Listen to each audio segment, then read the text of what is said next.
July August গণহত্যার মামলায় অভিযুক্ত পলাতক শেখ হাসিনাকে আইন মেনে বাংলাদেশের কাছে ভারতের ফেরত দেওয়া উচিত বলে মন্তব্য করেছেন আন্তর্জাতিক অপরাধ ট্রাইব্যুনালের চিফ প্রসিকিউটরের বিশেষ পরামর্শক টবি ক্যাডম্যান। ট্রাইব্যুনালে প্রসিকিউশন টিমের সাথে বৈঠক শেষে ব্রিফিংয়ে তিনি বলেন, জুলাই আগস্ট গণহত্যার বিচারে আন্তর্জাতিক মানদণ্ড অনুসরণ করা হচ্ছে। এ সময় চিফ প্রসিকিউটর তাজুল ইসলাম বলেন, ভারত শেখ হাসিনাকে ফেরত না দিলে আন্তর্জাতিক অপরাধ আদালতে সহযোগিতা নেওয়া হবে। এমদাদুল্লাহ বাবুর রিপোর্ট। নিয়োগ পাওয়ার পর বুধবার প্রথম আন্তর্জাতিক অপরাধ ট্রাইব্যুনালে আসেন প্রসিকিউশন দলের পরামর্শক ব্রিটিশ আইনজীবী টবি ক্যাডম্যান। ট্রাইব্যুনালে এসে তিনি বৈঠক করেন তদন্ত সংস্থা ও প্রসিকিউশন টিমের সাথে। পরে সাংবাদিকদের ক্যাডম্যান বলেন, জুলাই আগস্ট গণহত্যার বিচারে আন্তর্জাতিক মানদণ্ড অনুসরণে পূর্ণ সহযোগিতা করবেন তিনি।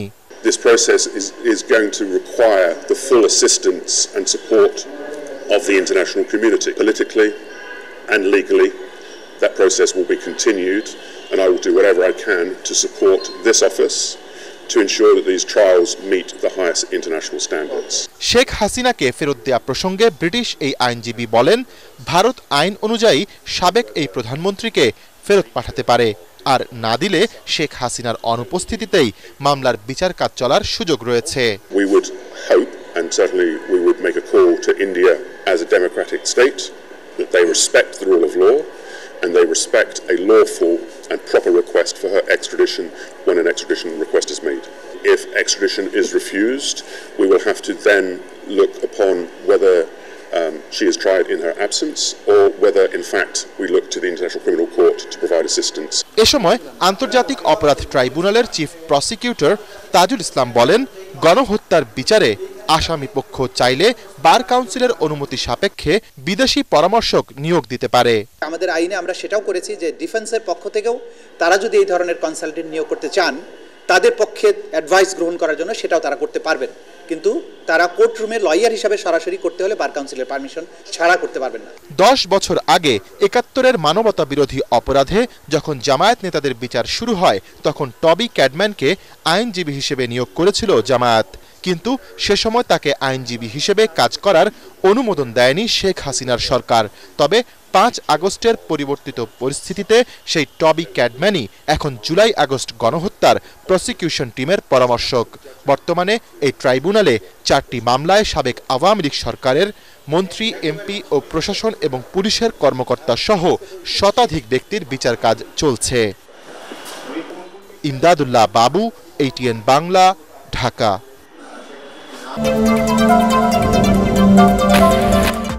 ভারতের আগরতলায় বাংলাদেশের সহকারী হাইকমিশনে হামলা ও জাতীয় পতাকার অবমাননার প্রতিবাদে আগরতলা অভিমুখী লং মার্চ করেছে বিএনপির 3 অঙ্গ সংগঠন। যাত্রাপথে ভৈরব হয়ে ব্রাহ্মণবাড়িয়ার আখুরা স্থলবন্দরে গিয়ে সমাবেশের মধ্য দিয়ে শেষ হয় এই লং মার্চ। এর আগে নয়াপল্টনে বিএনপির কেন্দ্রীয় কার্যালয়ের সামনে সংক্ষিপ্ত সমাবেশে দলের সিনিয়র যুগ্ম মহাসচিব রুহুল কবির রিজভির বক্তব্য শেষে যাত্রা শুরু করে লং মার্চ। ব্রাহ্মণবাড়িয়া প্রতিনিধি ইসাক সুমনকে সাথে নিয়ে রিপোর্ট করছেন মাজহারুল হক মুহাজ্জির।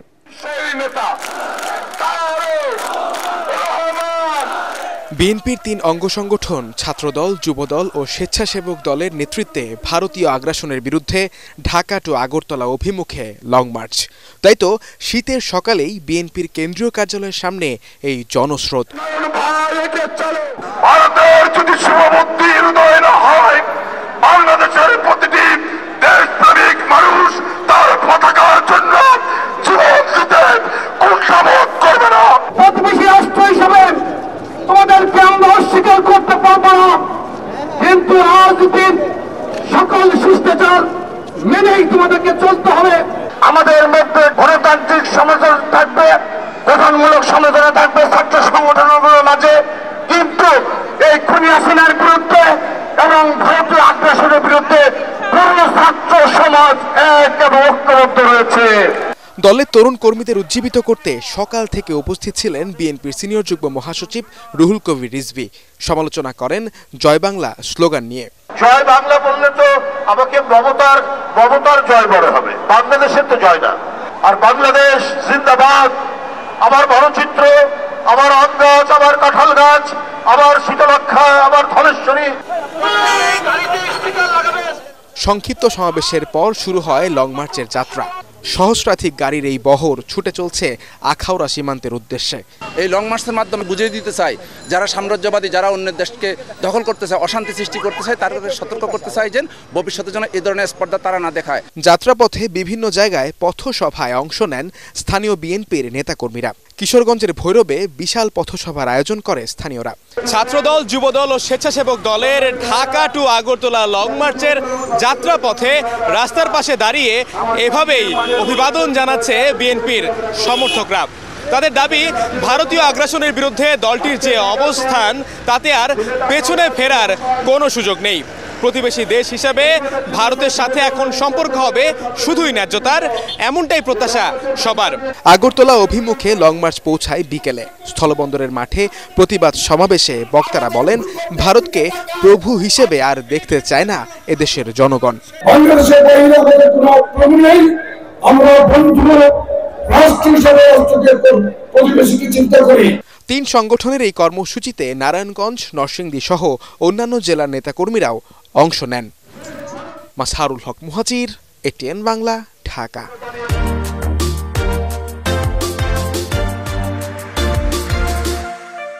কারো কাছে মাথা নত করবে না, কাউকে মোড়ল মানবে না। এ সময় সংস্কার ও নির্বাচনী রোডম্যাপ ঘোষণার দাবিও জানান তিনি। আরো জানাচ্ছেন ইয়াসিন রানা। রাজধানীর মগবাজারে আল ফালাহ মিলনায়তনে সারা দেশ থেকে জামাত ইসলামীর 4 শতাধিক নেতৃবৃন্দ যোগ দেন মজলিসে শুরার অধিবেশনে। জামাতের এই নীতি নির্ধারণী বৈঠকে সিদ্ধান্ত নেওয়া হবে আগামী 1 বছর দলের রাজনৈতিক পলিসি নিয়ে। এতে সূচনা বক্তব্যে দলের আমির শফিকুর রহমান বলেন, গত 15 বছরে আওয়ামী লীগের জুলুম নির্যাতনে সবচেয়ে বেশি ক্ষতি হয়েছে জামাত ইসলামীর। দেশকে কারাগারে পরিণত করা হয়েছিল, শাহবাগে তৈরি করা হয়েছিল প্যারালাল সরকার। এখনো ফ্যাসিবাদীদের ষড়যন্ত্র চলছে বলেও জানান তিনি। দেশকে অশান্ত করার জন্য পতিত স্বৈরাচার এবং তাদের দূষণ দেশে বিদেশে তারা মাথা ছাড়া দিয়ে উঠেছে এবং তারা অনেকগুলা দুর্ঘটনা ঘটিয়ে এই সমাজকে অস্থির করতে চায়, অস্থিতিশীল করতে চায়। আলহামদুলিল্লাহ, বাংলাদেশের বিচক্ষণ দেশপ্রেমিক জনগণ ইতিমধ্যেই তাদের ফাঁদ বুঝতে পেরে তাদেরকে ব্যর্থ করে দিয়েছে। আমাদের প্রতিপক্ষ যদি এটা বুঝতে পারে যে এই দেশের মানুষ আর কারো কাছে অসহায়ভাবে আত্মসমর্পণ করবে না এবং কোনো চোখ রাঙ্গানিকে পরোয়া করবে না, তাহলে তাদের জন্য এবং আমাদের জন্য কল্যাণকর। মৌলিক সংস্কার শেষে নির্বাচনের মাধ্যমে ক্ষমতা হস্তান্তরের কথাও বলেন তিনি। কতিপয় গুরুত্বপূর্ণ বিষয়ে আপনাদেরকে সংস্কার সাধন করে সুষ্ঠু নির্বাচনের জন্য সমতল মাঠ তৈরি করতে হবে। এর জন্য একটি রোডম্যাপ দরকার। এরপরে আমরা বলেছিলাম যে সংস্কারের এই মৌলিক বিষয়গুলা সম্পন্ন হওয়ার সাথে সাথেই নির্বাচন অনুষ্ঠানের পদক্ষেপ আপনাদেরকে নিতে হবে। ভোটার তালিকা প্রণয়ন, আসন বিন্যাস ঠিক করা এবং প্রবাসীদের ভোট প্রদানের ব্যবস্থা করতে অন্তর্বর্তী সরকারের প্রতি আহ্বান জানান জামাতের আমির। ইয়াসিন রানা, এটিএন বাংলা, ঢাকা।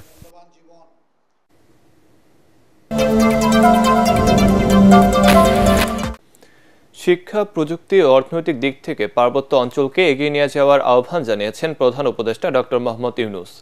রাজধানীর পার্বত্য চট্টগ্রাম কমপ্লেক্সে পার্বত্য জেলা পরিষদ চেয়ারম্যান ও সদস্যদের প্রশিক্ষণ কর্মসূচির অনুষ্ঠানে এ আহ্বান জানান তিনি।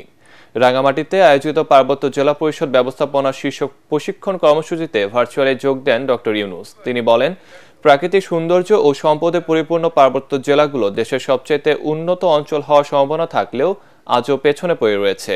এ সময় পার্বত্য এলাকায় যোগাযোগের প্রসার, শিক্ষা ব্যবস্থা সংস্কার, সঠিক পদ্ধতি ও প্রশিক্ষণে গুরুত্ব দিয়ে কথা বলেন তিনি। চমৎকার সেতু দৃশ্যের, এটা একটা অত্যন্ত চমৎকার একটা এলাকা। সেতু দৃশ্যের জন্য না, সৌন্দর্যের জন্য না, সৌন্দর্যের জন্য এটা বাংলাদেশের সবচেয়ে বড় সুন্দর এলাকা। কাজে এখানে যারা থাকে তারাও সৌভাগ্যবান যে এরকম প্রাকৃতিক সৌন্দর্যের মধ্যে তারা থাকতে পারে এবং এত রকমের ক্ষুদ্র নৃগোষ্ঠী এখানে আছে, সবাই মিলেমিশে আছে। মিলেমিশে থাকতে হলে সমস্যাও হয়, সমস্যাগুলো আছে, কিন্তু সমস্যাগুলো সমাধানযোগ্য। হাইকোর্টের রায়ে তত্ত্বাবধায়ক সরকার ব্যবস্থা ফিরে আসবে বলে আশা করেছেন নির্বাচন সংস্কার কমিশনের প্রধান ডক্টর বদিউল আলম মজুমদার। তত্ত্বাবধায়ক সরকার ব্যবস্থা যাতে বাতিল না হয় সেজন্য জনগণকে জোরালো ভূমিকা রাখার আহ্বান জানান তিনি। রাজধানীর আগারগাঁওয়ে একই অনুষ্ঠানে উপদেষ্টা এম শাখাওয়াত হোসেন বলেন, ভোটাধিকার নিশ্চিতে এখনো জনমনে শঙ্কা আছে। আলোচনা আছেন রাসনা দাস। গণতন্ত্রের পথে চলি একসাথে এই প্রতিপাদ্যে নাগরিক সংগঠন সুজন আয়োজিত অনুষ্ঠানে বক্তারা বলেন, সুশাসন প্রতিষ্ঠায় সুষ্ঠু ও নিরপেক্ষ নির্বাচনের বিকল্প নেই। এ সময় সাবেক নির্বাচন কমিশনার ও অন্তর্বর্তী সরকারের উপদেষ্টা এম শাখাওয়াত হোসেন বলেন, বিগত 15 বছরে দেশের নির্বাচন কাঠামো ধ্বংস করেছে ফ্যাসিস্ট সরকার। তাই জনগণের ভোটাধিকার নিশ্চিতে জাতীয় ঐক্যমত গড়ে তোলা প্রয়োজন। আরএমজি সেক্টরে, কারণ এটাই একটা ঈর্ষণীয় ছিল। এখন এটা যেহেতু একটা সরকার পতিত হয়েছে, তারাও এর সাথে জড়িত হয়ে, তাদের বন্ধু রাষ্ট্রের সাথে জড়িত হয়ে কিছু সমস্যা তৈরি করছে, কিছু সমস্যা আমাদের ওয়ার্কাররা না বুঝে না শুনে করছে। অনুষ্ঠানে নির্বাচন সংস্কার কমিশনের প্রধান ডক্টর বদিউল আলম মজুমদার বলেন, চলমান সংস্কার নিয়ে সচেতনতা ও জনমত তৈরি করতে হবে। তত্ত্বাবধায়ক সরকার ব্যবস্থা ফিরিয়ে আনতে সোচ্চার হতে হবে জনগণকে। তত্ত্বাবধায়ক সরকার ব্যবস্থাটা আবার যাতে বাতিল না হয় তার জন্য আমাদের কি করতে হবে? আমাদেরকে ওয়াচডগের ভূমিকা পালন করতে হবে। নেভার এভার এগেইন, আবার যেন না হয়। আমরা আশাবাদী হইতে চাই, কিন্তু পাহারাদারদের ভূমিকা পালন করতে হবে। গণতন্ত্র হলো পাহারাদারিত্বের একটা কাঠামো। তিনি বলেন, সুষ্ঠু ও অবাধ নিরপেক্ষ নির্বাচন করতে সবার আগে প্রয়োজন প্রভাবমুক্ত স্বাধীন নির্বাচন কমিশন। একজনের নাগরিকদের মধ্যে রাসনা দাস, এটিএন বাংলা, ঢাকা।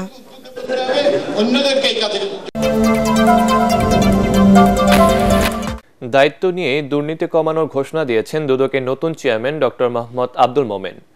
অঙ্গীকার করলেন নিরপেক্ষভাবে কাজ করার। রাজনৈতিক পরিচয়ে কাউকে হয়রানি করা হবে না বলেও জানান তিনি।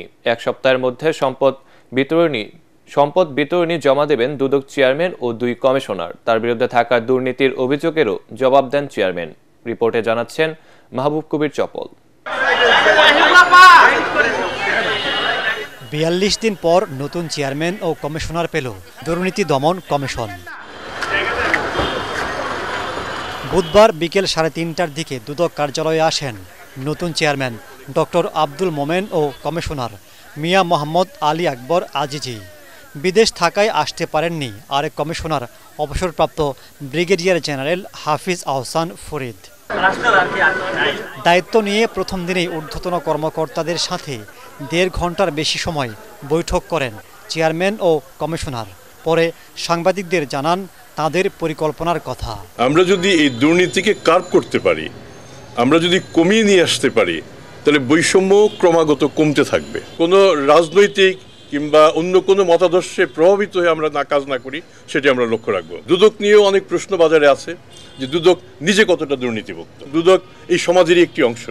কাজে সমাজ যদি দুর্নীতিগ্রস্ত হয়, দুদকও খানিকটা দুর্নীতিগ্রস্ত হতেও পারে। তো সেক্ষেত্রে আমরা চেষ্টা করব যাতে আমরা এই ক্লিনজিংটাও করতে পারি। 2006 সালে বিমানের এমডি থাকার সময় আব্দুল মোমেনের বিরুদ্ধে শত শত কোটি টাকা দুর্নীতির অভিযোগ ওঠে। তিনি এখন দুদক চেয়ারম্যান। সেই অভিযোগের জবাব দেন আব্দুল মোমেন। সেই অভিযোগগুলি দুদকে এসছে 2009 সালে।